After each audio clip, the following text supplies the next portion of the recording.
2019년 5월 부산 성공한 사업가인 60대 박서연 회장의 소유인 호화 빌라 백야바의 저택이 갑자기 세간의 주목을 받게 되었다. 그 이유는 그녀의 부 때문이 아니라 집 뒤편 연못에서 풍겨오는 기이한 악취 때문이었다. 주민들은 처음에는 그저 동물의 사체 냄새려니 했지만 경찰이 현장 조사를 위해 도착했을 때 하마터면 지나칠 뻔했던 작은 물건 하나가 끔찍한 미스터리의 문을 열었다. 한 젊은 남성이 실종되었고 그의 마지막 행적은 바로 그 빌라였다.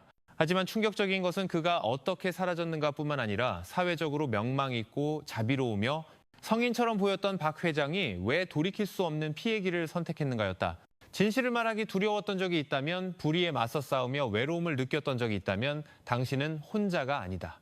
유진과 강 팀장도 그런 감정을 느꼈지만 그들은 침묵하지 않기로 선택했다. 만약 당신이 그들처럼 궁지에 몰렸음에도 용기를 선택한 적이 있다면 댓글에 숫자 1을 눌러달라. 하지만 그런 경험이 없다면 숫자 2와 함께 구독 버튼을 눌러달라. 단 한 번의 클릭으로 당신은 빛의 편에 선 이들의 일부가 될 것이다. 우리 함께 용기를 퍼뜨리고 진실을 지키자.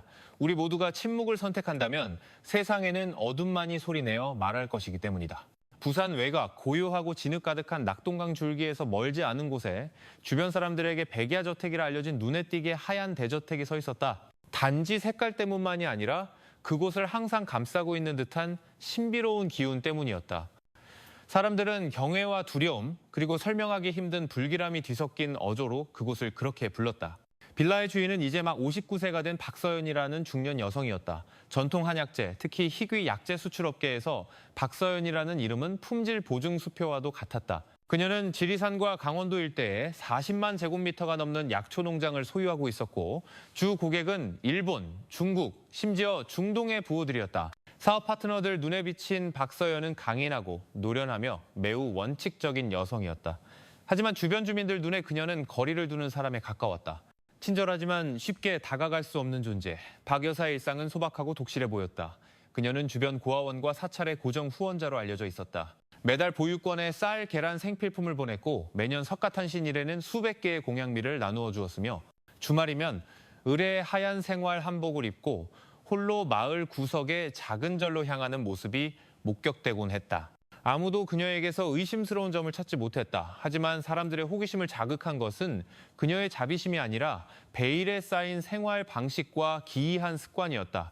그녀는 그 큰 빌라에서 단 2명의 정원사와 과묵한 가사 도우미 1명과 함께 홀로 살았다. 빌라는 마치 외부 세계와 단절된 채 홀로 살아 숨쉬는 것 같았다. 그리고 모든 이의 시선을 사로잡은 것은 집 뒤편의 거대한 인공 연못이었다. 부자들이 흔히 키우는 비단잉어 연못도 연꽃 연못도 아니었다. 그 연못은 넓이가 거의 300제곱미터에 달했고 성인 가슴 높이의 철제 울타리로 둘러싸여 있었으며 자동 수질 순환 시스템과 24시간 감시 카메라까지 완비되어 있었다. 그 안에는 물고기가 아닌 각각 길이가 거의 3m에 달하는 샤마거 5마리가 살고 있었다. 그중 한 마리는 유독 어두운 색깔과 공격적인 성격 때문에 흑점이라고 불렸다. 대체 왜 저렇게 많은 악어를 키우는 걸까? 많은 이들이 물었지만 박 여사는 늘 미소로 답했다. 저는 희귀한 걸 좋아해요. 다른 사람들은 페르시안 고양이를 좋아하지만 저는 악어를 좋아하죠.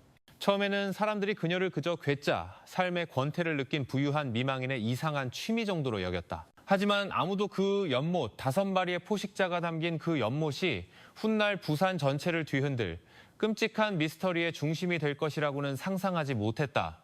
그리고 모든 것은 8월의 어느 무더운 아침, 의문스럽게 피어오른 악취에서 시작되었다. 그날 아침 부산의 하늘은 먹구름이 낮게 드리워져 있었고 바람 한 점 없어 공기는 피부에 끈적하게 달라붙을 듯 답답했다. 주택가와 백야저택을 가르는 좁은 골목길에서 주민들은 불안에 떨기 시작했다. 이건 보통 사체 냄새가 아니에요.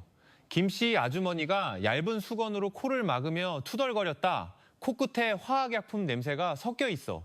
피랑 락스를 섞은 것 같은 냄새 말이야. 처음에는 낙동강에서 흘러온 냄새라고 생각했다. 강은 상류에서 종종 유기물 쓰레기를 실어오곤 했기 때문이다. 하지만 날이 갈수록 지독한 냄새는 심해졌다. 코를 찌르는 것을 넘어 집벽, 커튼, 심지어 아이들의 베개에까지 스며들었다. 아이들은 밖에서 놀기를 꺼렸고 몇몇 부모들은 집안 구석구석에 방향제를 뿌리고 하루 종일 아로마 향초를 피웠지만 냄새는 사라지지 않았다.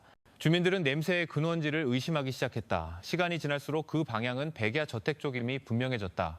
예전에도 악어 연못이 있었지만 이 정도는 아니었어요. 길모퉁에서 늘 대기하는 택시기사 박 씨가 말했다. 하지만 이건 동물 사체가 아니야. 사람 냄새야. 한편 높은 철제 울타리 너머 빌라의 분위기는 평소와 다름없었다. 박 여사는 악어 연못을 마주한 뒤편 베란다에 앉아 부드러운 실크 한복을 입고 있었다. 손에는 연잎차 한 잔을 들고 있었고 얼굴은 평온했다. 너무나도 평온해서 마치 자기 안의 지옥과 화해한 사람처럼 보였다. 그녀는 고요한 연못 수면을 바라보며 이따금 옅은 미소를 지었다. 흑점이 한 마리가 느릿하게 수면을 가로질렀다. 그 미소는 결코 그녀의 눈에까지 닿지 않았다. 빌라의 일꾼들은 불안해지기 시작했다. 가사도우미 최 씨는 부엌까지 스며드는 냄새에 대해 불평했지만 박 여사에게 이를 전했을 때 주인은 그저 손을 가볍게 내저었다. 연못 필터가 막혔나 보군. 최 기사 불러서 펌프 좀 점검하라고 해. 곧 없어질 거야. 그녀는 돌아보지도 않고 말했다. 악어 연못 여과 시스템을 관리하던 기술자 최 기사가 다음 날 아침 도착했다.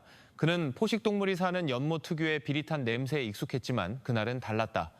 냄새는 목구멍을 옥죄었고 마치 씁쓸한 점액이 입천장에 매달린 듯했다. 연못 옆 철제 계단을 내려갈 때 그의 발걸음은 무거웠다. 그는 주 필터 박스를 열고 금속으로 된 거대한 거름망을 끌어올렸다. 검은 진흙, 썩은 나무십, 먹이 찌꺼기가 천천히 흘러내렸다. 하지만 그 오물더미 사이에서 작은 금속빛이 반짝였다. 그는 조심스럽게 그것을 집어들었다. 정교한 디테일이 새겨진 사자머리 모양의 은색 커프스 버튼. 국수안은 아닌 듯했다. 그의 머릿속에서 경고음이 울리기 시작했다. 하지만 그게 끝이 아니었다. 진흙을 더 깊이 더듬던 그의 손가락이 단단한 무언가에 닿았다. 그가 그것을 꺼내들었다. 희고 깨끗하며 단단하고 인간의 뼈와 매우 흡사한 뼈 조각이었다. 그는 몇 초간 얼어붙은 채 서 있었다. 식은땀이 등을 타고 흘렀다. 마음속으로 그는 되뇌었다. 설마 이건 사람 뼈야? 하지만 최 기사는 어리석은 사람이 아니었다. 그는 소리치지도 당황하지도 않았다. 그는 두 물건을 작업 가방 안에 작은 비닐봉지에 넣고 손을 씻은 뒤 평소처럼 작업을 마쳤다. 빌라를 나설 때 그는 여전히 정중하게 고개를 숙여 박 여사에게 인사했고 그녀는 가벼운 고갯짓으로 답했다. 그 직후 그는 오토바이를 타고 전속력으로 해운대 경찰서로 향했다. 그는 떨리는 손으로 발견한 물건들을 내밀었다. 형사님, 확실하진 않지만 감이 아주 안 좋습니다. 이건 동물 뼈가 아닙니다. 경찰은 즉각 행동에 나섰다. 그날 밤 과학수사팀이 연못 기술자로 위장하여 비밀리에 투입되었다. 그들은 연못 바닥에서 물과 진흙 샘플을 채취하고 증거물을 확보했다. 국과수 감식 결과는 최 기사의 의심을 확증했다. 뼈 조각은 인간의 팔 일부였고 부패가 시작된 지 얼마 되지 않았다. 그리고 은색 커프스 버튼은 실종 신고서와 대조한 결과 건축학과 학생인 23세 이민준의 소유물과 일치했다. 이민준은 일주일 전 룸메이트에 의해 실종 신고되었으며 마지막으로 목격된 곳은 박 여사가 자주 드나들던 고급 라운지에서 아르바이트를 하던 때였다. 하지만 경찰은 아직 움직일 수 없었다. 증거가 불충분했다. 사흘째 밤 중대한 결정이 내려졌다. 악어 연못의 물을 전부 빼내는 것. 2대의 산업용 양수기가 비밀리에 동원되었고 작업은 어스름한 조명 아래 긴장감 넘치는 정적 속에서 새벽에 이루어졌다. 그리고 연못물이 줄어들기 시작했을 때 그들은 무언가를 발견했다. 악어 연못의 물은 서서히 줄어들며 둥둥 떠다니는 시커먼 진흙과 더욱 지독해진 악취를 남겼다. 연못 주위에서 과학수사팀은 방호복을 완벽하게 갖춰 입고 소리 없이 움직였다. 그들은 죽음을 다루는 데 익숙했지만 이번 사건은 뭔가 달랐다. 진흙과 유기물 잔해 사이로 라피아 끈으로 단단히 묶인 커다란 검은 비닐봉지가 모습을 드러냈다. 한 팀원이 그것을 열자 현장에 있던 모두가 숨을 참았다. 그 안에는 여러 겹이 천으로 쌓여 있고 냄새를 가리고 부패를 촉진하기 위해 생석회가 뿌려진 사람의 신체 토막이 들어 있었다. 하지만 모든 노력은 허사였다. 죽음의 향기는 여전히 진동했다. 얼마 지나지 않아 또 다른 봉지가 그리고 2개, 총 4개의 봉지가 비슷한 내용물과 함께 발견되었다. 일부 봉지는 이미 찢어져 악어에게 물린 깊고 잔인한 이빨 자국을 드러내고 있었다. 찢어진 살점, 흩어진 뼈 조각들이 마치 야수의 잔치가 끝난 후의 모습 같았다. 하지만 더 충격적인 것은 내용물이 아니라 시신을 절단한 방식이었다. 절단면은 깨끗하고 정교했으며 혼란이나 분노의 흔적은 보이지 않았다. 이것은 이성을 잃은 사람의 소행이 아니었다. 자신이 무엇을 하고 있는지 정확히 아는 침착하고 계획적이며 냉정한 사람의 결과물이었다. 빌라 안 박 여사는 거실 소파에 앉아 황금색 세틴 잠옷을 입고 머리는 단정하게 쪽을 쥐고 있었다. 경찰이 들어섰을 때 그녀는 잠시 쳐다본 뒤 차를 한 모금 마셨다. 연못 필터가 고장 났나요? 그녀가 무미건조하게 물었다. 수사관은 바로 대답하지 않았다. 그들은 그녀의 눈빛을 살피느라 더 바빴다. 공허했다. 무관심해서가 아니라 너무나 어두워서 드러낼 수 없는 무언가를 숨기고 있는 듯했다. 한편 펌프는 계속 작동했고 물은 줄어들어 마침내 연못 바닥이 온전히 드러났다. 진흙은 걸쭉해졌고 불안해하기 시작한 악어들 사이에서 수사관들은 사람의 팔 한쪽을 발견했다. 그 팔에는 무언가가 있었다. 날개를 펼친 붉은 주황색 해태 문신. 그 아래에는 Never Look Back이라는 글자가 새겨져 있었다. 한 팀원이 즉시 실종자 파일을 열었다. 문신은 일주일 전 실종 신고된 건축학과 학생 이민준과 100% 일치했다. 이민준, 23세. 똑똑하고 성실한 학생이며 경상북도에서 상경한 청년이었다. 그는 박 여사가 자주 오던 고급 라운지에서 아르바이트를 했다. 처음 그의 실종은 대수롭지 않게 여겨졌다. 젊은이들은 때로 흔적도 없이 사라지곤 하니까. 하지만 아무도 그가 악어 연못바닥에서 토막난 시신으로 발견될 것이라고는 예상하지 못했다. 수사관이 문신 사진을 보여주자 박 여사는 흘긋 쳐다볼 뿐이었다. 민준이. 그녀가 나지막이 되뇌었다. 알고 있어요. 예의 바른 아이였죠. 하지만 본 지 오래됐네요. 마지막으로 만난 게 언제입니까? 그녀는 어깨를 으쓱했다. 글쎄요, 한 2주 전쯤? 그녀의 태도는 변함이 없었다. 침착하고 거의 느긋했다. 심지어 연못 거름망에서 발견된 은색 커프스 버튼을 보여주었을 때도 그녀는 얇은 눈썹을 찡그릴 뿐이었다. 비싼 버튼이네요. 비슷한 걸 본 적은 있지만 제 것은 아니에요. 한 수사관의 눈빛이 날카로워지기 시작했다. 마음속으로 그는 생각했다. 이 여자는 보통이 아니야. 그 이상이다.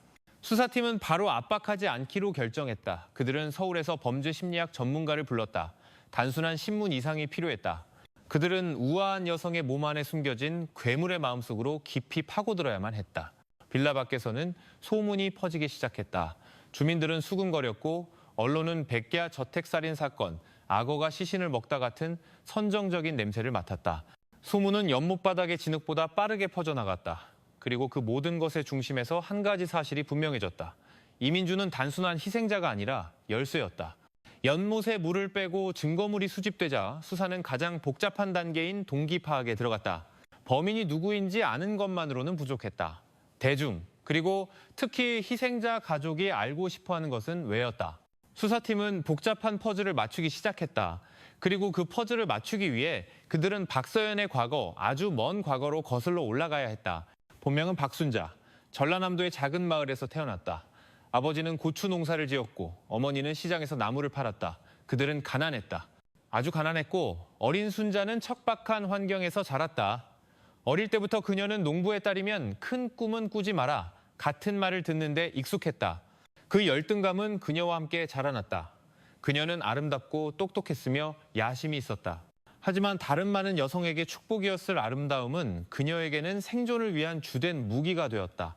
그녀는 세상이 단지 노력만으로는 자신에게 자리를 내주지 않을 것임을 알았다. 세상은 화려해 보이는 것을 좋아했다.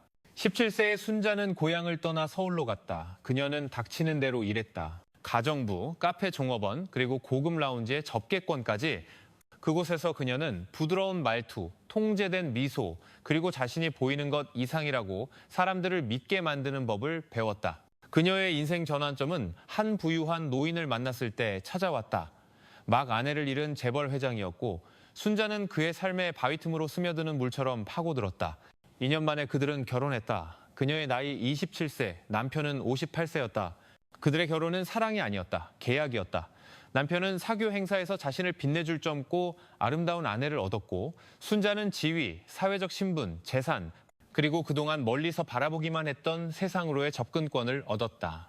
20년 동안 순자는 자신의 역할을 완벽하게 수행했다. 그녀는 헌신적인 아내, 예의 바른 계모, 그리고 남편의 모든 거래를 옆에서 조용히 배우는 사업가가 되었다. 남편이 뇌졸중으로 사망하자 모든 재산은 그녀의 손에 넘어왔다. 하지만 부와 지위는 결코 마음의 상처를 치유하지 못했다. 비싼 한복과 거대한 저택 뒤에서 순자는 종종 거울에 비친 자신의 모습을 바라보았다. 눈가의 주름, 예전만큼 곱지 않은 목소리, 그리고 밤마다 자신을 갉아먹는 고요함. 그녀에게는 진정한 친구가 없었다. 의붓자식들은 멀어졌고 한때 동경했던 세상은 이제 텅 빈 것처럼 느껴졌다. 나이가 들면서 늙음과 통제력 상실에 대한 두려움이 자라나기 시작했다. 그녀는 점차 고립되었고 거대한 빌라 안에 자신만의 성을 쌓았다.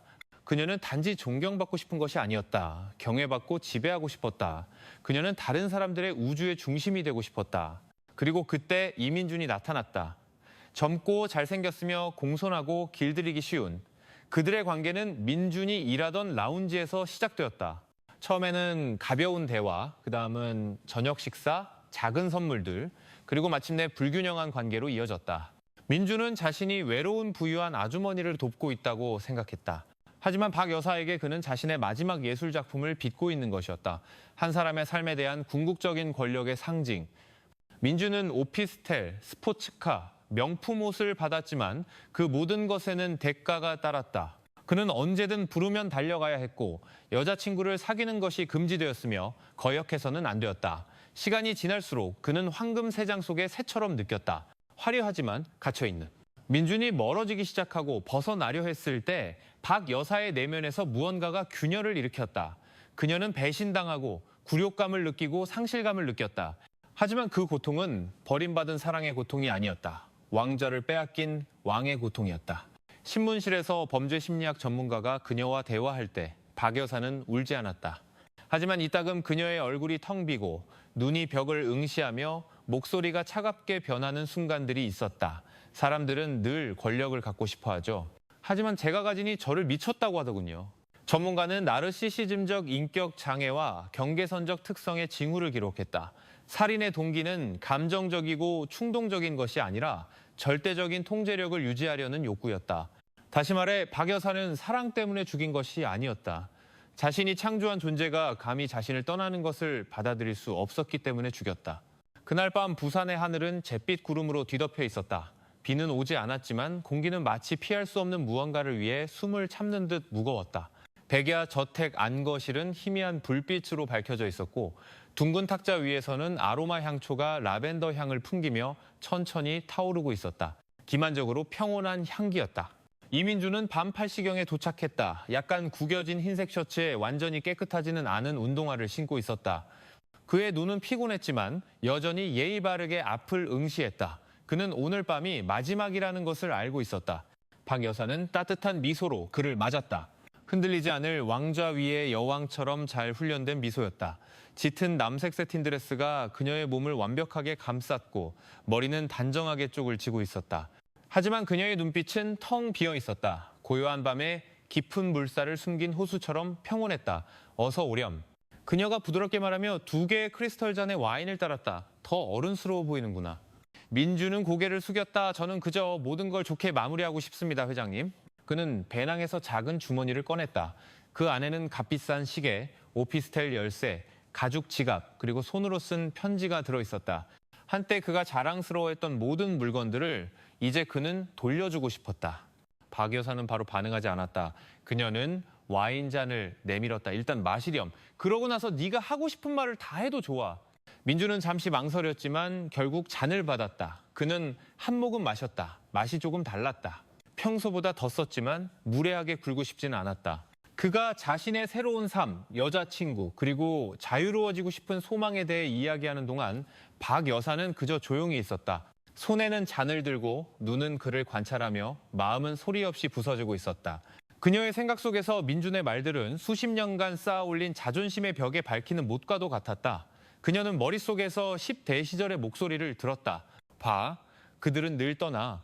넌 절대 충분하지 않을 거야. 얼마 지나지 않아. 민주는 눈을 깜빡였다. 몸이 무거워지는 것을 느꼈다. 마치 안개 속에 잠기는 것 같았다. 이상하네요. 너무 졸려요. 그가 속삭였다. 박 여사는 잔을 내려놓으며 작게 미소 짓고는 나지막이 말했다. 잠깐 쉬렴. 그러고 나면 가도 좋아. 민주는 소파에 몸을 뉘었다. 고개가 떨궈지고 호흡은 느려졌으며 눈이 감겼다. 몇 분 만에 그는 부자연스러운 잠에 깊이 빠져들었다. 박 여사는 바로 움직이지 않았다. 그녀는 맞은편에 앉아 잠든 민준의 얼굴을 바라보았다. 정적 속에서 그녀는 속삭였다. 네가 내 것이 될 수 없다면 누구의 것도 될 수 없어. 그리고는 느리지만 단호한 움직임으로 일어섰다. 그녀는 부엌으로 향해 비닐 장갑을 끼고 창고로 걸어갔다. 그곳에서 그녀는 작은 전기톱과 뼈 절단용 칼을 꺼냈다. 오랫동안 가지고 있었지만 오늘 밤처럼 사용된 적은 없는 도구들이었다. 그녀는 거실로 돌아와 큰 카펫을 치우고 그 자리에 찬장 뒤에 깔끔하게 말아두었던 비닐 방수포를 깔았다. 그녀는 모든 것을 마치 의식의 일부처럼 정갈하게 수행했다. 그녀는 민준의 몸을 방수포 위로 끌어와 자세를 잡고는 앉아서 그 젊은이의 얼굴을 다시 한번 바라보았다. 눈을 깜빡이고 시작했다. 그녀의 손은 떨리지 않았다. 비명도 눈물도 없었다. 오직 전기톱 소리, 젖은 비닐 소리, 그리고 계속 돌아가는 낡은 선풍기의 작은 윙윙거림만이 있었다. 몇 시간 후 하늘이 노랗게 물들기 시작할 무렵 작업은 끝났다. 그녀는 얼굴을 씻고 시신 토막들을 두꺼운 비닐봉지에 넣었다. 각각 생석회 가루를 뿌리고 라피아 끈으로 묶었다. 새벽녘 그녀는 뒷뜰문을 열었다. 악어 연못이 정적 속에서 그녀를 맞았다. 물은 고요했고 몇몇 악어는 눈을 감은 채 떠 있었다. 하나씩 봉지들이 연못으로 던져졌다. 일부는 진흙 속으로 가라앉도록 밀어 넣었고 다른 일부는 악어들이 모여있는 곳으로 향하게 했다. 그녀는 울지도 돌아보지도 한마디 말도 하지 않았다. 해가 떠오르기 시작할 때 박 여사는 욕실 바닥을 청소하고 민준의 편지와 옷을 태웠다. 그리고 차를 몰아 도시 외곽의 쓰레기 처리장으로 향했다. 모든 것을 혼자서 했다. 낮에 그녀는 빌라로 돌아와 샤워를 하고 한복으로 갈아입고 차를 우려냈다. 그리고 평소처럼 연못가 등나무 의자에 앉았다.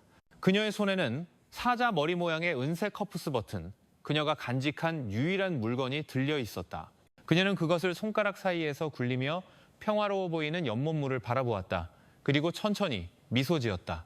백야 저택 연못 바닥에서 인간의 신체 토막이 발견된 지 사흘 후 해운대 경찰서의 분위기는 더 이상 예전처럼 평온하지 않았다.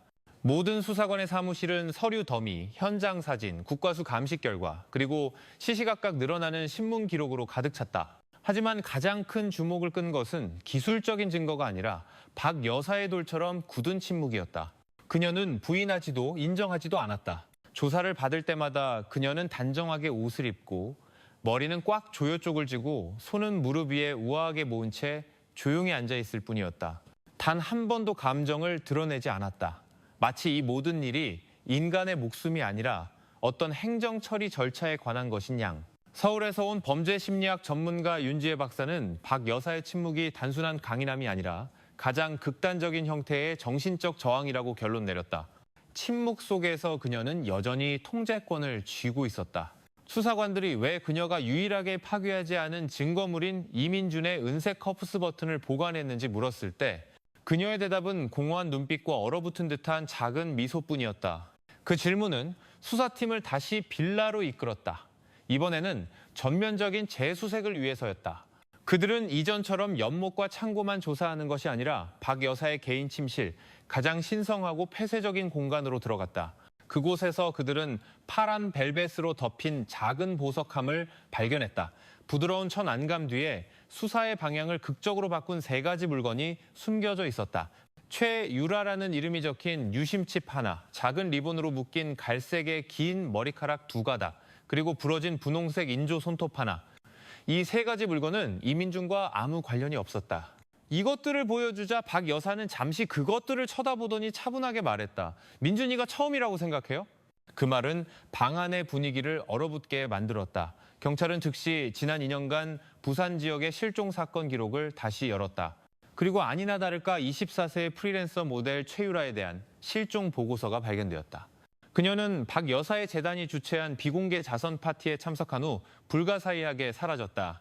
사건은 잠시 언론의 주목을 받았지만 시신이나 구체적인 단서가 발견되지 않아 그대로 잊혔다.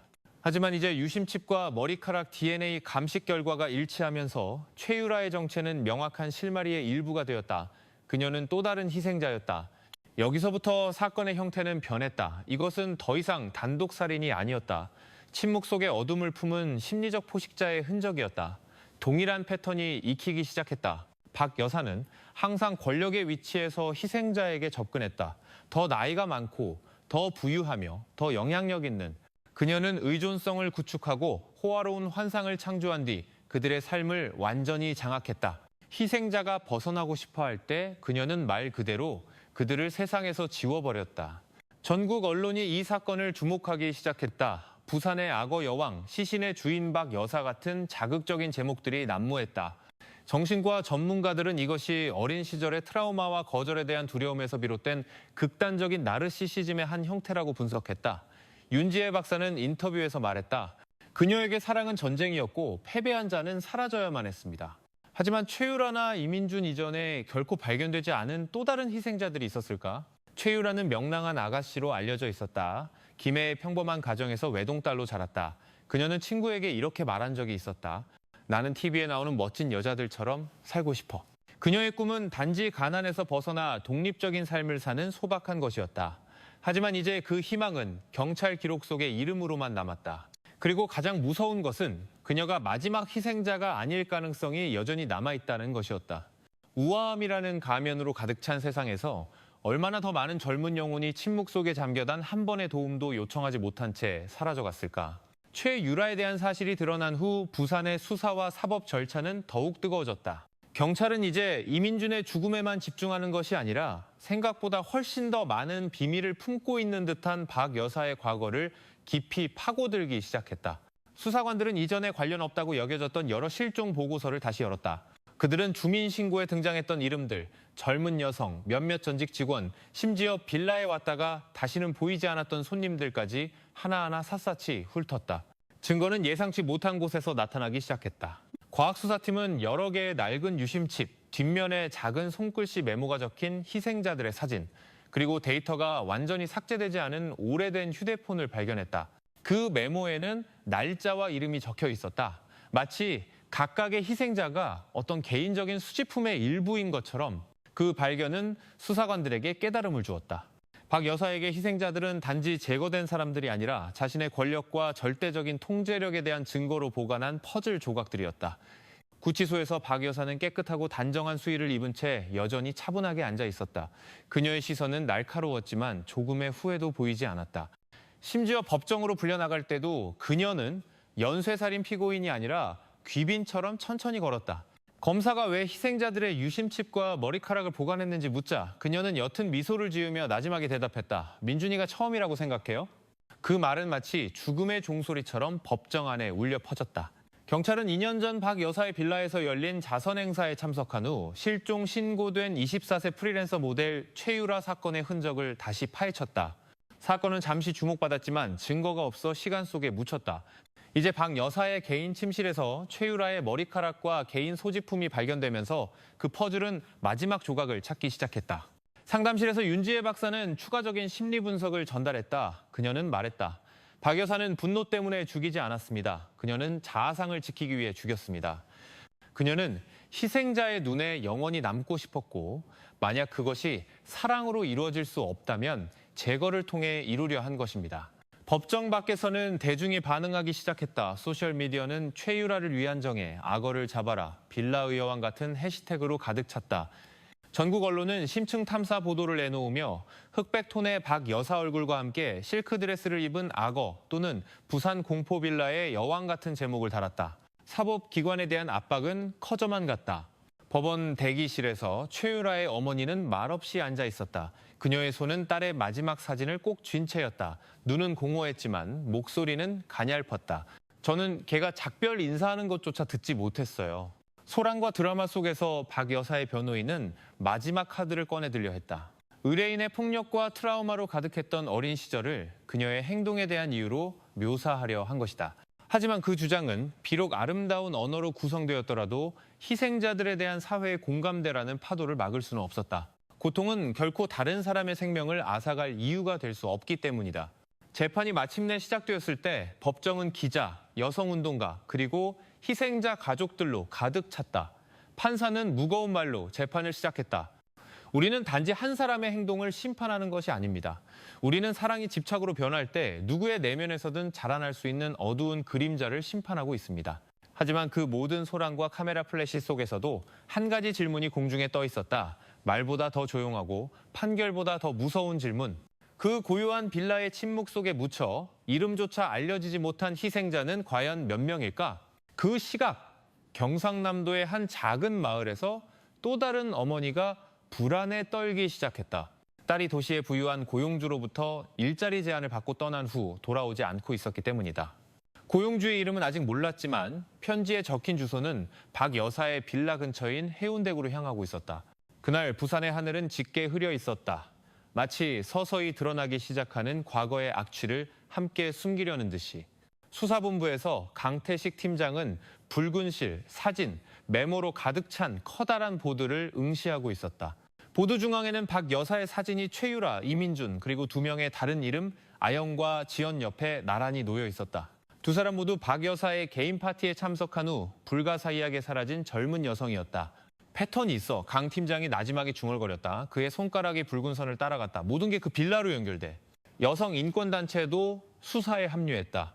그들은 지난 5년간 박 여사가 주최했던 사교 파티의 기록을 추적했다. 한 사진에서 박선아라는 이름의 소녀가 박 여사 근처에 서 있는 것이 보였다. 그녀의 얼굴은 미소 짓고 있었지만 눈에는 불안감이 가득했다. 그녀는 사라지기 전 3개월 동안 빌라에서 놓인 돌보미로 일했었다. 그녀의 가족은 그녀가 다른 지역으로 이사했다는 문자 메시지만 받았을 뿐이다. 이제 그 익명의 메시지는 의도적인 조작으로 의심받고 있었다. 과학수사팀은 빌라 뒤편 창고에서 골동품들 뒤에 숨겨진 철제 금고를 발견했다. 그 안에는 많은 여성들의 개인 소지품이 들어있었다. 반지, 브로치, 손수건, 심지어 작은 일기장까지. 그중 하나는 최유라의 것이었다. 마지막 페이지에는 이렇게 쓰여 있었다. 누군가 나를 지켜보는 것 같아. 무섭지만 어디로 가야 할지 모르겠어. 이 모든 것은 박 여사가 단순한 살인범이 아니라 희생자들에게서 얻은 트로피를 보관하는 나르시시즘적 포식자라는 이론을 뒷받침했다. 구치소에서 박 여사는 한 중년 남성의 방문을 받았다. 변호사라고 자신을 소개한 그는 서두 없이 앉아서 말했다. 보여드릴 것이 있습니다. 그는 사진 한 장을 꺼냈다. 이틀 전 실종된 서윤이라는 소녀의 사진이었다. 마지막으로 목격된 곳은 빌라 앞이었다. 박 여사의 얼굴이 굳어지기 시작했다. 그녀는 통제력을 유지하려 애썼다. 이 모든 걸 없애는데 얼마를 내야 하죠? 그녀가 차갑게 물었다. 남자는 그녀를 날카롭게 쳐다보았다. 당신이 날 변호하러 온 게 아니라면 여긴 무슨 일로 온 거죠? 그는 잠시 침묵한 뒤 대답했다. 나는 이 빌라에서 다시는 돌아오지 못한 소녀들 중 한 명의 아버지입니다. 처음으로 박 여사의 아래 십술이 떨렸다. 그녀의 눈이 빠르게 깜빡였다. 법의 위협 때문이 아니라 게임이 끝났다는 것을 깨달았기 때문이었다. 한편 수사팀은 충격적인 소식을 접했다. 3개월 동안 빌라에서 가사도우미로 일했던 유진이라는 젊은 여성이 거제도에 나타난 것이다. 그녀는 증거와 증언, 흉터, 그리고 빌라의 어두운 밤들에 대한 끔찍한 이야기를 가지고 있었다. 그녀는 증언할 의사가 있는 최초의 생존 피해자였다. 교도소 밖에서는 밤바람이 거세게 불었다. 강태식 팀장은 이것이 끝이 아님을 알았다. 모든 희생자는 흔적을 남기지. 그가 말했다. 그리고 그 흔적은 이제 우리를 진실로 이끌고 있어. 그 빌라의 어둠 속에서 비밀은 여전히 울려 퍼지고 있었고 침묵당했던 그들의 목소리가 하나둘씩 말하기 시작했다. 그날 밤 부산의 하늘은 잿빛 구름으로 뒤덮여 있었다. 마치 사교계 명사의 화려한 가면 뒤에서 서서히 드러나기 시작한 어두운 비밀을 함께 감싸 안으려는 듯이 경찰청 본부에서 강태식 팀장은 여전히 컴퓨터 화면 앞에 앉아 있었다. 그의 눈은 막 열린 하나의 디지털 파일을 응시하며 가늘어졌다. 그동안 대중에게 박서연 회장으로 알려진 여자의 진짜 이력을 담은 비밀 정보 보고서였다. 본명은 박순자, 1998년 신원 도용 및 자금 세탁 사건 기록 속에 잠겨있던 신원이었다. 당시 그녀는 29세였다. 그 기록에는 또한 순자가 법의 감시망에서 사라지기 전 강남의 여러 유흥업소에서 접객권과 계산원으로 일했다는 내용이 적혀 있었다. 그녀가 다시 나타난 것은 2006년, 새로운 이름 박서연으로 싱가포르에서 의문의 교통사고로 사망한 재벌 2세의 아내로서였다.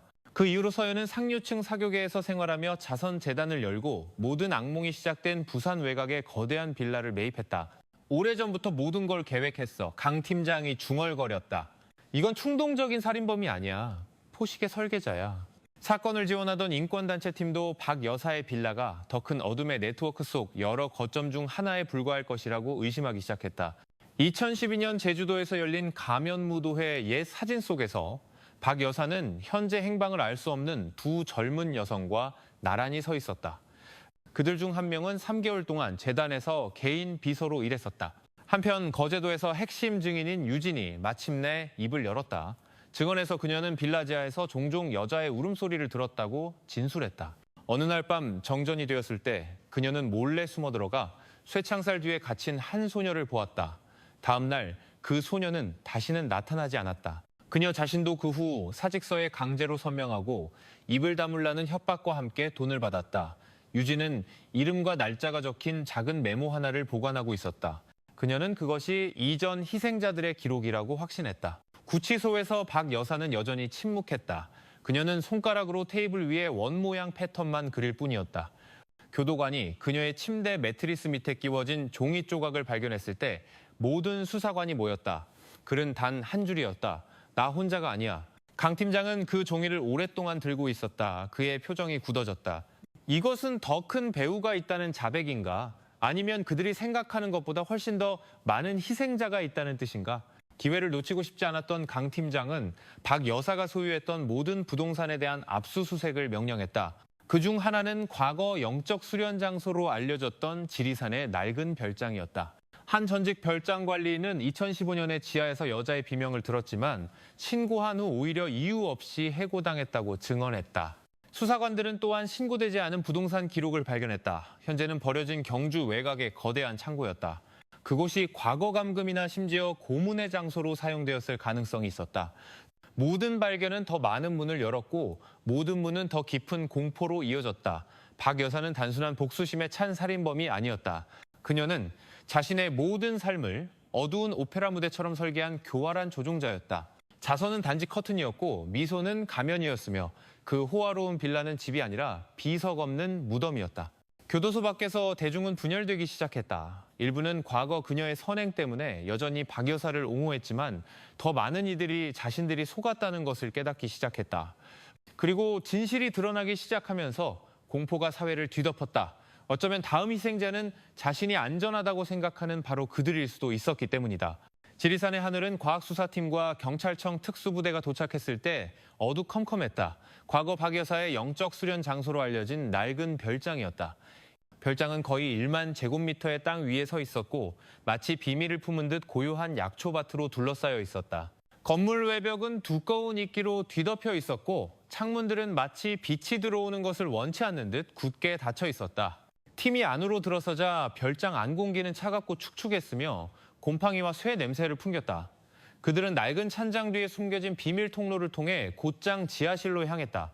좁은 통로는 한 사람만 겨우 지나갈 수 있었고 벽은 축축한 얼룩과 희미한 손글씨 낙서로 가득했다. 그중 하나에는 살려주세요. 내 이름은 서라고 쓰여 있었다. 통로 끝에 이르러 그들은 콘크리트 벽으로 된 작은 방을 발견했다. 환기구는 없었고 낡은 철제 침대 하나, 벽에 붙은 커다란 쇠사슬, 그리고 구석에 쌓인 누더기 1000더미뿐이었다. 한쪽 구석에는 사람의 손톱 조각과 머리카락 뭉치가 담긴 작은 깡통이 있었다. 모든 증거는 즉시 확보되어 국과수로 보내졌다. 별장 2층은 박 여사의 삶의 또 다른 어두운 면을 보여주었다. 한 방은 젊은 여성들의 흑백 사진으로 가득했다. 일부는 웃고 있었고 일부는 CCTV에 찍힌 듯한 모습이었다. 방 중앙에는 둥근 눈과 밝은 미소를 가진 10대 소녀의 사진이 담긴 큰 액자 하나가 걸려 있었다. 그 아래에는 나 자신을 위한 선물, 50세 생일이라고 쓰여 있었다. 그 문장은 죄책감 없는 자백과도 같았다. 마치 모든 생명이 단지 수집품에 불과한 것처럼 이건 단순한 살인이 아니야. 병적인 박물관이야. 강 팀장이 날카로운 어조로 말했다. 별장에서 멀지 않은 곳 대나무 숲 뒤에서 팀은 콘크리트로 덮인 낡은 우물을 발견했다. 덮개를 열자 악취가 현장에 있던 모두를 덮쳤다. 우물 바닥에서는 뒤섞인 사람의 유골이 발견되었다. 최소 3구 이상으로 추정되었고 모두 젊은 여성이었다. 이 발견은 지리산 별장이 단지 감금 장소가 아니라 체계적인 학살 장소였다는 의심을 확증했다.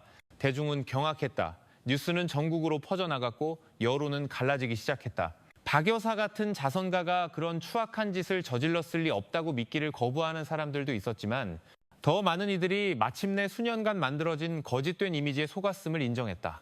지리산 별장이 수색되었다는 소식을 들었을 때 박 여사는 그저 웃었다. 그녀는 나지막이 말했다. 당신들이 찾은 건 껍데기일 뿐이에요. 내용물, 그들의 영혼은 이미 오래전에 떠났어요. 하지만 아직 보지 못한 것들도 있죠. 그 말은 수사관들의 신념 속으로 스며드는 독처럼 공중에 맴돌았다.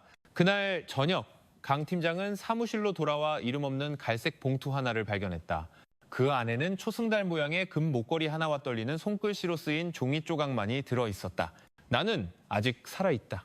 그의 머리가 지끈거렸다. 이것은 단순한 살인사건이 아니었다. 네트워크였다. 살아남은 희생자가 있거나 혹은 아직 드러나지 않은 또 다른 공범이 있을지도 모른다. 그리고 지리산의 하늘이 완전히 어두워지기 시작했을 때 강 팀장은 미스터리의 안개가 아직 걷히지 않았음을 알았다.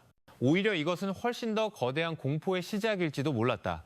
그날 밤 부산은 폭우에 휩싸였다. 어두컴컴한 신문실에서 강태식 팀장은 홀로 앉아 증거물 봉투에 깔끔하게 담긴 초승달 모양의 금목걸이를 응시하고 있었다. 그 옆에는 떨리는 손글씨로 나는 아직 살아있다라고 쓰인 작은 종이 조각이 놓여 있었다. 이것은 잔인한 장난인가? 아니면 정말로 지리산 별장이라는 지옥에서 살아남은 사람이 있는 것인가? 추측의 시간을 낭비하고 싶지 않았던 강 팀장은 가장 어두운 범죄자들의 프로파일링을 종종 해결해온 경험, 많은 범죄 정신과 의사 루시아 박사를 만났다. 그들은 책과 오래된 나무 향기로 가득 찬 폐쇄된 상담실에서 만났다. 강 팀장은 모든 수사 서류, 박 여사의 행동 기록, 별장방 사진, 그리고 당연히 초승달 목걸이를 건넸다. 작은 화이트보드에 무언가를 쓰면서 루시아 박사는 강 팀장을 쳐다보며 말했다. 이 사건은 당신이 생각하는 것보다 더 깊어요. 박 여사는 단순한 살인범이 아니에요. 그녀는 자신이 위대한 인물, 어쩌면 여왕이나 영적 세계의 수호자라고 믿는 과대망상에 시달리고 있어요. 그녀의 생각 속에서 모든 희생자는 신성한 재물이었던 거죠. 강 팀장은 속이 울렁거리는 것을 느꼈다. 이게 어떤 의식의 일부였다고 생각하십니까? 그가 거의 속삭이듯 물었다. 아마도요, 루시아가 대답했다.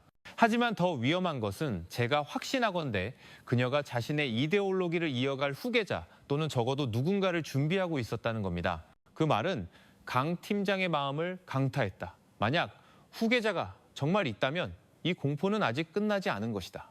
그는 지리산 별장의 방문객 및 옛 직원 명단을 다시 파헤쳤다. 수백 개의 이름 중에서 하나가 눈에 띄었다. 김유진. 5년 동안 박 여사의 개인 비서였던 그녀의 이름은 2년 전부터 흔적도 없이 사라졌다. 사이버 수사팀의 도움으로 지리산 별장에 남겨진 유심칩이 유진의 이름으로 등록된 것을 발견했다. 심지어 지문도 일치했다. 하지만 충격적인 것은 그 카드의 마지막 신호가 이틀 전 작은 도시인 남원에서 활성화되었다는 점이었다. 기다릴 틈도 없이 강 팀장은 2명의 팀원과 함께 남원으로 떠났다. 그들의 여정은 안개와 이슬비로 장식되었다. 그곳에서 그들은 유진을 아는 한 늙은 산파를 만났다. 그녀는 이제 선아라는 이름으로 알려져 있으며 숲과 오두막에서 홀로 살며 문맹 아이들을 가르치고 있다고 했다. 팀이 그 오두막에 접근했을 때 한 젊은 여성이 밖으로 나왔다. 그녀의 얼굴은 창백했지만 시선은 날카로웠다. 강 팀장이 목걸이를 보여주자 그녀는 잠시 말이 없다가 말했다. 기다리고 있었어요. 당신이 김유진 씨입니까? 강 팀장이 물었다. 그녀는 조용히 고개를 끄덕였다. 예전엔 그랬죠. 지금은 아무도 아니에요. 하지만 저는 모든 것을 알고 있어요. 그녀의 시선은 숲속 깊은 곳을 향했다. 그녀의 목소리는 바람에 흩어질 듯 희미했다. 박 여사는 혼자가 아니에요. 아직 밖에 많이 있어요. 그리고 그들이 저를 찾고 있어요. 낡은 나무 오두막은 두꺼운 정적에 휩싸였다. 이따금 양철 지붕에 부딪히는 빗소리만이 분위기를 깰 뿐이었다. 안에서 강 팀장은 작은 의자에 앉아 방금 자신의 정체를 밝힌 여인 김유진 혹은 지금은 선아로 알려진 그녀를 바라보고 있었다. 그녀의 손은 따뜻한 차 한 잔을 쥐고 있었지만 마음속은 1000가지 질문으로 들끓고 있었다. 유진은 그를 바라보았다. 그녀의 얼굴은 평온했지만 눈에는 트라우마의 그림자가 어려 있었다. 그때 저는 어렸고 길을 잃었으며 인정이 필요했어요. 박 여사는 구원자처럼 다가왔죠. 하지만 알고 보니 그녀는 저를 가난보다 훨씬 더 깊은 구렁텅이로 끌어들인 것뿐이었어요. 나지막한 목소리로 그녀는 그동안 묻어두었던 비밀의 장막을 열기 시작했다. 그녀는 황혼의 원이라는 이름의 비밀스러운 엘리트 집단에 대해 이야기했다. 다양한 계층의 권력자들이 만든 조직, 사업가, 관료, 종교 지도자 모두 질서와 도덕의 이름으로 인간 정화를 수행한다는 하나의 목표를 가지고 있었다. 그들은 세상이 쓸모없는 사람들로 너무 가득 찼으며 문명을 구하는 유일한 방법은 그들을 조용히 제거하는 것이라고 생각했다. 그들은 그것을 정화의 밤이라고 불렀어요. 유진이 떨리는 목소리로 말을 이었다. 희생자들은 아무도 없는 사람들이었어요. 길거리 아이들, 노숙자, 사라져도 아무도 찾지 않을 가난한 대학생들. 강 팀장은 마른 침을 삼켰다. 박 여사, 그녀도 이 모든 것의 일부였군요. 일부만이 아니었어요. 유진이 대답했다. 그녀는 지역 책임자였어요. 그리고 그 빌라는 단순한 휴식처가 아니었어요. 그곳에서 그들은 모임을 갖고 축하를 하고 도사를 했죠. 그녀는 천천히 일어나 방구석의 낡은 찬장으로 향했다. 그곳에서 그녀는 낡아 보이는 낡은 금속 상자를 꺼냈다. 그녀의 목에 걸린 작은 열쇠로 상자를 열었다. 그 안에는 USB 드라이브 하나, 여러 장의 폴라로이드 사진, 손으로 쓴 메모, 그리고 박 여사의 것과 똑같은 초승달 모양의 은 목걸이가 들어있었다. 강 팀장은 데이터를 노트북으로 복사했다. 사진들이 하나씩 나타났다. 2년 전 실종된 대학생 박지훈, 한밤의 의식 장면을 담은 흑백 사진, 그리고 커뮤니티 회원 명단에 기재된 이름들. 유진은 창밖을 바라보았다. 그녀의 눈은 안개에 젖어 있었다. 저는 언젠가 그들을 멈출 수 있기를 바라며 모든 것을 기록했어요. 하지만 발각되었을 때 저는 거의 죽을 뻔했죠. 한 산파가 제 죽음을 위장하는 것을 도와주었어요. 그 이후로 저는 숨어 지냈어요. 갑자기 강 팀장의 팀원 중 한 명이 서둘러 들어왔다. 팀장님, 번호판 없는 차량이 접근하고 있습니다. 길 입구에 멈췄습니다. 강 팀장이 일어섰다. 손이 반사적으로 총으로 향했다. 지금 당장 가야 해. 늦었어요. 유진이 속삭였다. 그들은 제가 말한 걸 알아요. 강 팀장은 유진의 팔을 잡고 차량으로 향했다. 안개가 더욱 짙어졌다. 나무 뒤에서 발소리가 다가왔다. 밖에서 경고 사격 소리가 들렸다. 누군가 차량 헤드라이트 불빛으로 응수했다. 그들은 이미 포위되었다. 그들이 올 거예요. 유진이 상자를 꼭 껴안으며 말했다. 제가 침묵의 서약을 어겼기 때문에, 제가 그들의 여왕의 치부를 드러냈기 때문에. 강 팀장은 불빛을 향해 쳐다보았다. 그들이 모든 사람을 침묵시킬 수 있다고 생각한다면 그건 착각이야. 우리는 이걸 세상에 알릴 거야. 그는 차에 시동을 걸고 빗속을 뚫고 질주했다.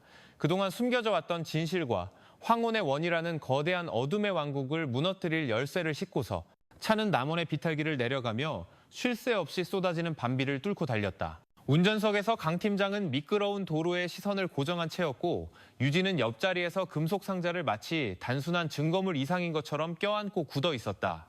뒷좌석에는 서울에서 온 2명의 팀원이 최악의 상황에 대비해 소총을 손에 쥔 채 경계하고 있었다. 가까운 파출소에만 들어가면 안전할 겁니다. 강 팀장이 빠르게 말했지만 날카로운 파열음이 그의 말을 끊었다. 차가 심하게 흔들렸고 오른쪽 뒷바퀴가 터졌다. 스파이크를 설치했어. 뒤에서 요원 중 한 명이 외쳤다. 순식간에 강 팀장은 차를 낡은 다원으로 향하는 작은 길로 꺾었다. 그들은 빈 건물 뒤에 멈췄다. 팀은 어두운 밤을 샅샅이 훑으며 경계하는 동안 신속하게 타이어를 교체했다. 한편 유진은 떨리는 손으로 USB의 데이터를 외장하드로 복사했다. 만약 제가 살아남지 못하면 이걸 언론에 가져가세요. 그들이 이기게 두지 마세요. 타이어 교체가 끝나자 강 팀장은 빠른 결정을 내렸다. 경찰서로 가지 않는다. 서울로 간다. 인권위와 언론으로. 서울로 향하는 내내 그들은 몇 번이고 미행당하는 것을 느꼈지만 베테랑 수사관으로서의 경험 덕분에 강 팀장은 산길로 경로를 변경하며 추격자들을 따돌리는 데 성공했다. 그들은 새벽 3시경 서울의 안전가옥에 도착했다. 안에서 그들은 파일 하나하나를 검토했다. 서류 더미와 녹취록 사이에서 유진을 멈칫하게 한 사진 한 장이 있었다. 박 여사가 의식용 예복을 입고 왕좌에 앉아 있었다.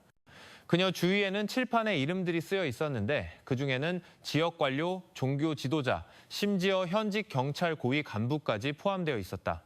혼자가 아니었어. 강 팀장이 속삭였다. 이건 시스템이야. 방구석에서 유진은 조용히 울었다. 저도 그 일부였어요. 저도 모르게 그녀를 도왔어요. 이제 당신이 그들을 막는 걸 돕고 있잖아. 강 팀장이 부드럽게 대답했다. 그게 훨씬 더 용감한 일이야. 강 팀장은 위성 전화를 들고 과거 비슷한 사건을 폭로하다가 거의 살해당할 뻔했던 서울의 한 베테랑 탐사보도 전문 기자에게 연락했다. 모든 증거를 가지고 있습니다. 강 팀장이 말했다. 오늘 카메라 앞에서 바로 이야기할 준비가 되었습니다. 한편 안전가옥 밖에서는 멀리서 2개의 그림자가 나타나 감시하고 있었다. 대포폰에서 알 수 없는 번호로 짧은 메시지가 전송되었다. 그들 서울에 도착. 증거 소지. 새벽이 밝아오기 시작했다. 멀리서 새벽 기도를 알리는 소리가 울려 퍼졌다. 강 팀장과 유진은 모든 진실을 손에 쥐고 그것이 죽음에 도전하는 것을 의미하더라도 모든 것을 열 준비를 했다. 그날 아침 서울, 해는 막 떠올랐지만 긴장감은 진실의 소리라는 독립언론사 편집국을 이미 가득 채우고 있었다. 어두운 커튼 뒤 작은 스튜디오에서 강 팀장과 유진은 그동안 건드리지 못했던 시스템의 가장 어두운 진실을 방송할 카메라 앞에 나란히 앉았다. 그들 사이에는 외장 하드가 놓여 있었고 사이버 공격이 발생할 경우를 대비해 해외 서버에 연결된 노트북에 연결돼 있었다. 5년 전 불법 유류 카르텔을 폭로한 후 사라졌던 베테랑 기자 조 선배가 이제 방송을 이끌고 있었다. 시간이 많지 않습니다. 그가 나지막이 말했다. 이 방송 이후 모든 것이 바뀔 겁니다. 정확히 오전 8시 방송이 시작되었다. 유진의 얼굴이 먼저 나타났다. 목소리는 떨렸지만 입에서 나오는 모든 단어는 단호함으로 가득 차 있었다. 그녀는 박 여사가 이끄는 어둠의 네트워크의 일부였음을 인정했다. 어떻게 호화로움과 협박에 빠져들었는지, 그리고 그 네트워크가 어떻게 영적 조종과 권력을 이용해 정치인, 사업가, 심지어 법 집행기관까지 통제했는지를 밝혔다. 이어서 강 팀장은 6분짜리 영상을 재생했다. 그 안에는 영향력 있는 인물들이 숲속에서 어두운 의식을 따르는 모습이 담겨 있었다. 일부 얼굴은 대중에게도 익숙했다. 심지어 한 국가 고위관리가 이상한 의식용 물건을 든 박 여사 앞에 무릎을 꿇는 모습도 보였다. 자금 송금 데이터, 대화 녹취록, 그리고 전략적 부지 소유권 문서가 차례로 화면에 나타났다. 모든 증거는 부패의 층을 한 겹씩 벗겨냈다. 이것은 단순한 사입이 종교가 아닙니다. 강 팀장이 말했다. 이것은 특정 인물에 대한 공포와 숭배에 기반한 권력의 인프라입니다. 2시간도 채 안 돼요. 영상은 널리 퍼져나갔다. 남원의 진실 해시태그가 실시간 트렌드가 되었다. 대중 대부분은 분노와 불신을 표했지만 유진과 강 팀장의 용기 있는 행동을 지지하기도 했다. 하지만 예상대로 반격도 시작되었다. 진실의 소리 부산지사는 화염병 공격을 받았고 소셜미디어는 익명의 계정들이 퍼뜨리는 비방으로 넘쳐났다. 강 팀장은 외국의 스파이로, 유진은 돈을 받고 연기하는 배우로 매도되었다. 그러나 그 파도는 막을 수 없었다. 대학생들이 거리로 나왔고 사회 원로들이 목소리를 내기 시작했다. 인권위와 검찰은 합동 수사팀을 구성했다. 영상에 등장한 일부 인물들은 조용히 사임하기 시작했고 일부는 갑자기 해외로 휴가를 떠났다. 그날 오후 특수팀이 남원에 있는 박 여사의 호화로운 저택을 급습했을 때 집은 텅 비어 있었다. CCTV는 이틀 전부터 꺼져 있었다. 2명의 경호원이 밭 가장자리에 버려진 차 안에서 시신으로 발견되었다. 입은 테이프로 막혀 있었고 손가락은 부러져 있었다. 살해되기 전 고문을 당했을 가능성이 있었다. 거실 탁자 위에는 손으로 쓴 종이 조각이 있었다. 나를 깨워줘서 고마워. 게임은 이제 막 시작됐어. 그 문장은 강 팀장이 턱을 굳힌 채 천장을 바라보게 만들었다. 유진은 두근거리는 왼쪽 가슴을 붙잡고 말이 없었다. 그들은 이것이 끝이 아님을 깨달았다. 하지만 진실은 드러났고 이제 그들은 더 이상 혼자 걷고 있지 않았다. 전국을 뒤흔든 생방송이 나간 지 2주 후 남원의 분위기는 서서히 평온을 되찾았다. 하지만 남겨진 상처는 쉽게 아물지 않았다. 대도시에서는 유진과 강 팀장의 얼굴을 그린 벽화가 나타나기 시작했고 진실을 밝힌 용기라는 문구가 덧붙여졌다. 그들은 어둠의 권력에 대한 저항의 상징이 되었다. 비록 두 사람 모두 이제 국가의 증인 보호 프로그램 아래 높은 경계 속에서 살고 있지만 하지만 박 여사의 그림자는 사라지지 않았다. 현재까지 그녀의 행방은 묘연하다. 여권과 신원은 사라졌고 국제 네트워크를 이용해 도피했을 가능성이 크다. 하지만 국경 근처의 한 외딴 마을에서 은발과 날카로운 눈빛을 가진 한 노파가 주민들에게 이상한 약초를 나눠주는 모습이 종종 목격되었다. 그녀의 이름을 아는 사람은 아무도 없었지만 한 어린아이가 이렇게 말한 적이 있었다. 그 할머니는 혼잣말을 좋아해요. 자기가 예전에 서울에서 여왕이었다고 했어요. 박 여사의 네트워크에 연루된 관료와 사업가들에 대한 재판이 진행 중이다. 일부는 유죄를 인정했지만 많은 이들이 증거가 조작되었다고 주장하며 혐의를 부인하고 있다. 유진은 검은 장막 뒤에서 증언했다. 감정에 의해 마이크가 떨려 거의 들리지 않았음에도 그녀의 목소리는 여전히 단호했다. 그녀는 정의가 비처럼 빨리 오지 않는다는 것을 알았다. 하지만 한 걸음 한 걸음 나아가는 것이 승리였다. 강 팀장은 이제 작가이자 대중 강연가가 되었다. 그의 책은 베스트셀러가 되어 여러 언어로 번역되었지만 그는 여전히 겸손함을 잃지 않고 호화로운 삶을 거부하며 호숫가 소박한 나무집에 사는 것을 더 좋아했다. 그의 집벽에는 그와 유진이 진실의 소리, 스튜디오 앞에서 처음 만난 날 찍은 사진 한 장이 걸려 있었다. 그 아래에는 이렇게 쓰여 있었다. 네가 목소리를 내지 않으면 어둠이 이기게 두는 것이다. 그날 밤 하늘이 맑고 달이 높이 걸렸을 때 유진이 강 팀장에게 전화를 걸었다. 그녀의 목소리는 밤바람처럼 부드러웠다. 아직 편히 잠들지 못하는 것 같아요. 그녀가 말했다. 강 팀장은 잠시 침묵했다. 나도 그래. 하지만 어쩌면 우리는 편히 잠들 운명이 아니었는지도 몰라. 정적 그리고 낮은 웃음소리. 그래도 유진이 덧붙였다. 우리는 다른 사람들보다 먼저 깨어났잖아요. 그리고 멀리 숲 뒤의 희미한 그림자 속에서 한 쌍의 눈이 그들을 지켜보고 있었다. 복수심을 품은 눈, 아직 끝나지 않은 이야기를 간직한 눈. 이 이야기는 아직 완전히 끝나지 않았다. 하지만 진실은 제 길을 찾았다. 삶에서 권력, 부, 명성은 양날의 검이 될 수 있다. 한 사람이 탐욕과 타인을 통제하려는 욕구에 자신을 내맡길 때 그들은 인간성을 잃을 뿐만 아니라 수많은 무고한 생명에게 위협이 될 수 있다. 이 이야기는 진실이 때로 존경받는 얼굴과 신성해 보이는 장소 뒤에 숨겨져 있음을 보여준다. 하지만 아무리 교묘하게 사악한 계획이 세워지더라도 결국 진실은 제 길을 찾을 것이다. 아마도 느리게, 아마도 고통스럽게, 하지만 언제나 모습을 드러낸다. 우리 모두는 불의에 눈 감지 않을 도덕적 책임이 있다. 유진과 강 팀장이 보여준 용기는 영감을 줄 뿐만 아니라 변화는 단 하나의 목소리, 하나의 정직한 행동, 그리고 악에 맞서는 작은 한 걸음에서 시작된다는 것을 상기시켜준다. 결코 두려움이 양심을 침묵시키게 두지 마라. 우리가 침묵할 때 말하는 것은 바로 악이기 때문이다.